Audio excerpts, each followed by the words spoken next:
I'm asking for your answer. You want me to move to cite you in contempt for not answering my question? Para maturuan ko kung sino man po yung mga naging biktima, kung saan nila ipafile yung kaso. Kasi kung ipafile ko yung kaso doon sa regional director, ay hindi ko na ipafile. Kasi bias na yung opinion mo, Mr. Regional Director.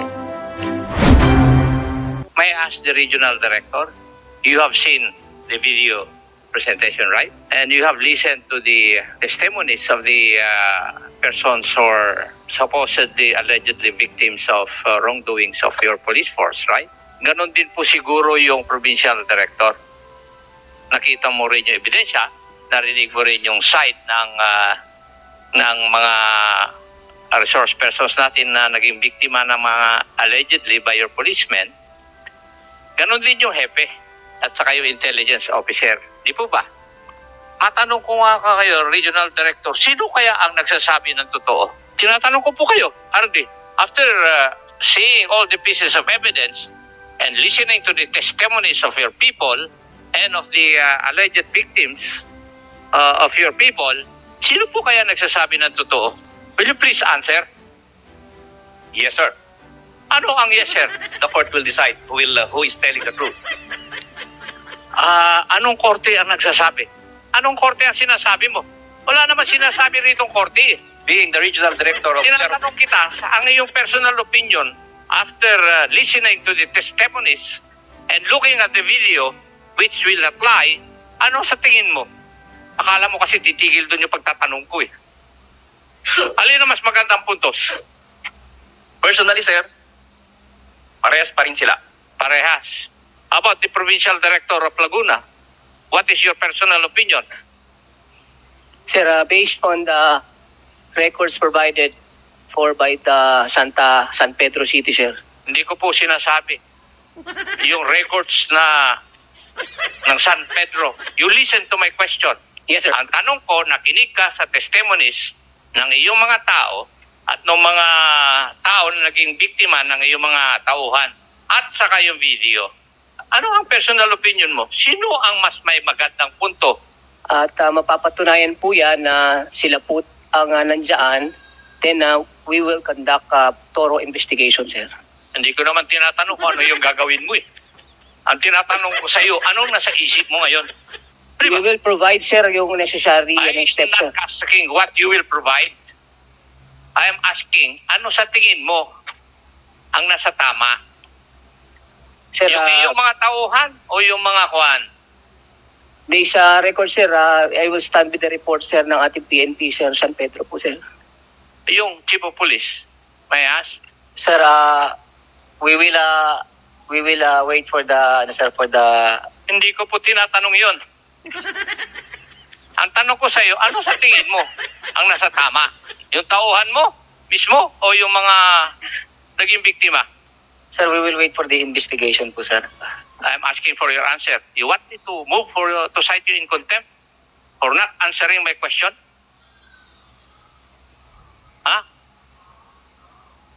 Tinatanong kita. Yes, sir. Sumagot ka yung mga nauna sa iyo, mas Yes, senior sir. pa sa iyo eh. Yes, sir. I'll walk you there.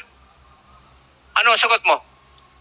Pareho pong may point yung sir, yung sa side po ng suspect and sa side po ng ating operatiba, sir. Mr. Vice Chair, ano po sa tingin ninyo? Your Honor, based on the object evidence and documentary evidence thus far, it appears that there is some credibility coming from the testimony of the private parties here, sir. Sa halimbawa po ay yung CCTV, mapapatunayan na naman yun na kung totoo yun. Maliwanag na nangyari yung allegedly huli doon kay Kilaw ng vicinity ng between 1:31 hanggang 2:30.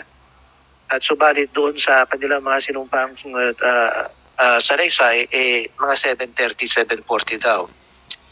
Amin titignan yung pre-ops operation sa PIDEA kasi bago dapat magkaroon ng bypass operation, meron dapat coordination.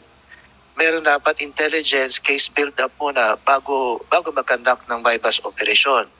At ito meron din itong pre-ops operation. Tatlong hanay na coordination dapat sa PIDEA na ginawa. At hindi naman ito surprise, hindi naman ito on the spot. Mukhang sinasabi nila pinag-isipan na nila ng matagal. Kaya dapat may coordination.